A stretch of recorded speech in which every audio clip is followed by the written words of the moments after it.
Board पनि लगाउन तपाईहरूले सक्नु भएन कि मान्छे मरोस् खाल्डामा परोस् भनेर हो कि क्या हो? अस्ति एकजना भाइको अब दुईटै हड्डी भाँचिएको छ, उसको 4 लाख रुपियाँ बिल आएको छ अरे। अनि यसको लागि चाहिँ अब तपाईहरूले सडक विभागले के गरेर हुन्छ कसो गरेर हुन्छ त्यो चाहिँ अब तपाईहरूले पूर्ति गरिदिनु पर्यो। त्यो बिलको विषयमा सरकारले गरिदिनु पर्यो। अब यस्तै हो भने चाहिँ अब चाहिँ हामी छोड्दिनौँ। अब हामी तपाईहरूलाई मुद्दा लगाउँछौँ है। अब ज्यान मार्ने उद्योग सम्बन्धी मुद्दा लगाउँछौँ। त्यो भाइको 4 लाख रुपियाँ तपाईहरूले तिर्दिनु पर्यो।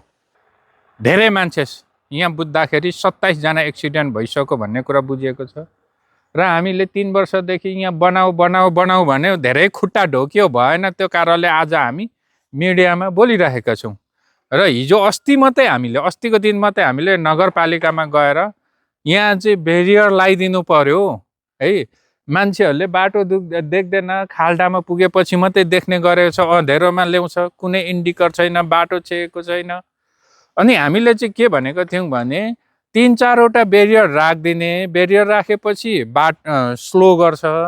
अनि ठाउँ चाहिँ बोर्ड राखिदिने, बाटो खराब छ, बाटो बन्द छ भनेर चाहिँ राखिदिनु भनेर हामीले चाहिँ भनेका थियौँ। र के हो भन्दाखेरि बीचमा लाइट पनि राखिदिनु पर्यो अँध्यारोमा। 27 जना भने हिजो अस्ति मात्रै 2 जना एक्सिडेन्ट भएको छ र एकजनाको दुईटै तिग्राको चाहिँ यो हड्डी भाँचिएको छ। जुन बिपी कोइरालामा हिजो हामीले हेर्न गयौँ। हेर्न जाँदाखेरि 4 लाख रुपियाँ चाहिँ बिल आइरहेको छ भन्ने कुरा छ। र यहाँ भर्खर हिजो मात्रै यहाँ चाहिँ टिप्पर बारो लिएर यसरी बाटो छेकेको रहेछ।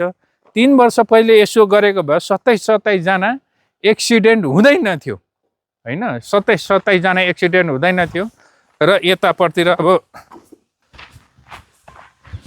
मदन भण्डारी राजमार्गको जो यति ठुलो खाल्डा भएर यहाँ चाहिँ 27 जनाको ज्यान गइसकेको छ।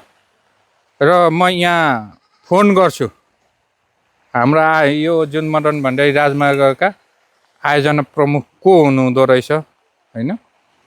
म उहाँलाई फोन गरेर म सोध्दैछु।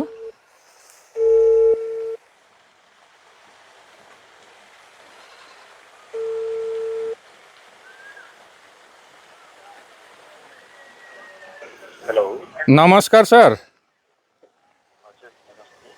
म चाहिँ धरानबाट राजेश खिम्दुङ भन्ने मान्छे बोल्दैछु। हजुर, यो मदन भण्डारी राजमार्गको तपाईँ आयोजना प्रमुख हो? ए त्यही त। यो जुन 3 कुनेदेखि अलिकति ओरतिर 3 ढुङ्गे भन्छ त्यहाँ चाहिँ अब अलिकति यो मान्छे 27 जना एक्सिडेन्ट परिसकेको छ। हिजो अस्ति पनि 2 जना भयो। अनि यो विषयमा अब एक्सिडेन्ट अब पुल त अझै लगाउन सक्नु भएको छैन तपाईहरूले। किन हो तपाईँहरूलाई नै थाहा होला। तर पनि यहाँ चाहिँ एक्सिडेन्ट नहोस् भनेर तपाईँहरूले चाहिँ अलिकति यसको उको लागि चाहिँ अब तपाईँहरूले काम गरिदिनु भएको भए राम्रो हुन्थ्यो। एक्सिडेन्ट हुँदैन थियो भन्ने कुरा हाम्रो चाहिँ थियो। त्यसको लागि के छ तपाईँहरूको पहल कदमी के गर्नु हुँदैछ?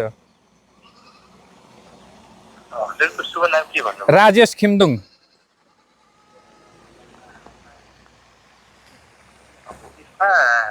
तपाईले भन्नुभएको एउटा चाहिँ अब पुल बनाउनको लागि एउटा नयाँ पुल बनाउने विषय भयो होइन। हजुर, भनेको चाहिँ तपाईँले भन्नुभएको जस्तै त्यहाँ त अब मान्छेहरू त्यो बाटो हुँदै हिँडडुल गर्नुपर्ने हुन्छ होइन।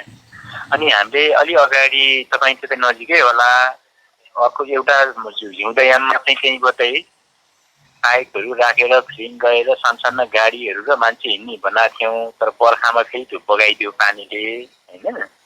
त्यसपछि त्यसको नजिकै साइड सुनिरहनु भएको छ? हजुर हजुर। हो, त्यसको साइडमालाई मान्छे हिँड्नको लागि चाहिँ अलि माथिपछि एउटा तपाईँको मान्छेलाई मात्रै हिँड्नलाई पैदल यात्रा हिँड्नलाई एउटा सानो फलामे पुल बनायो। त्यहाँ चाहिँ ठ्याक्कै चाहिँ तपाईँको कस्तो छ है, त्यहाँ चाहिँ तपाईँहरूलाई अलिक बढी जानकार होला होइन। बिहान बेलुका मान्छेहरू अलिकति चाहिँ अलिक बढी चलाएर आउने, बढी हाइस्पिडमा आउने भन्ने जस्तो भयो। अनि बोर्डहरू हाम्रो बाटो बन्द छ भन्दा त्यहाँ तपाईँको त्यो डेलिनेसन हुने टाइपको के तपाईँको त्यहाँ बोर्डहरू राखेको थियौँ। त्यो बोर्डहरू मिसप्लेस भयो क्या ठाउँ बेला बेलामा राखेको। यो तपाईँ अगाडि 1.5 वर्ष अघि हुन्छ अब यसो गर्नु पर्यो हजुर यहाँ ठिक छ तपाईँले भनेको यसो गर्नु पर्यो सर अब हजुर सर नि म चाहिँ के भन्छु भने तपाईँहरूले अब बाटो यो पर्यो ब्यारियर लगाएर स्लो गरिदिनु पर्यो ठाउँ ठाउँमा बोर्ड लगाइदिनु पर्यो अनि लाइट लगाइदिनु पर्यो अनि बाटो बन्द छ भनेर त्यो बोर्ड लगाइदिनु पर्यो त्यति बोर्ड पनि लगाउन तपाईँहरूले सक्नु भएन कि मान्छे मरोस् खाल्डामा परोस् भनेर हो कि क्या हो अब हिजो अस्ति मात्रै भर्खर यहाँ अलिकति माटो लिएर बाटो छेकेको रहेछ यो पहिले गरिदिएको भए पनि यति ठुलो एक्सिडेन्ट ज्यान गुमाउनु पर्दैन थियो अनि अर्को कुरो मैले चाहिँ हजुरलाई के भने अब हिजो हिजो अस्ति एकजना भाइको अब दुईटै हड्डी भाँचिएको छ उसको 4 लाख रुपियाँ बिल आएको छ अरे अनि यसको लागि चाहिँ अब तपाईँहरूले सडक विभागले के गरेर हुन्छ कसो गरेर हुन्छ त्यो चाहिँ अब तपाईँहरूले पूर्ति गरिदिनु पर्यो त्यो बिलको विषयमा सरकारले गरिदिनु पर्यो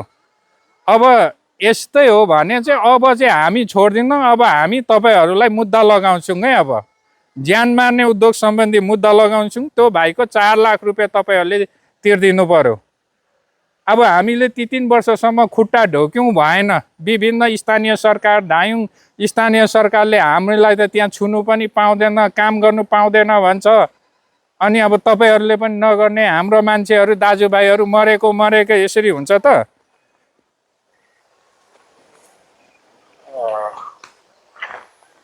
तपाईँले भने हिजो पनि हो तपाईँले भने जस्तो हिजो पनि त्यहाँ मैले हाम्रो प्राविधिकहरू गर केही विकासको कामहरू गरेका छौँ त्यहाँ भोलि पनि फेरि मैले आज त्यहाँको प्राविधिकहरूलाई तपाईँको कार्यालयमै आउनु भएको छ उहाँको कामले भोलि पनि फेरि तपाईँको मैले फेरि सब मान्छे त्यहाँ के गर्न सकिन्छ त्यहाँ हुन्छ लाइट लगाइदिनु पर्यो तपाईँहरूले बोर्ड लगाइदिनु पर्यो अब हामीले धेरै खुट्टा ढोक्यो कि अब हामी मान्दैनौँ है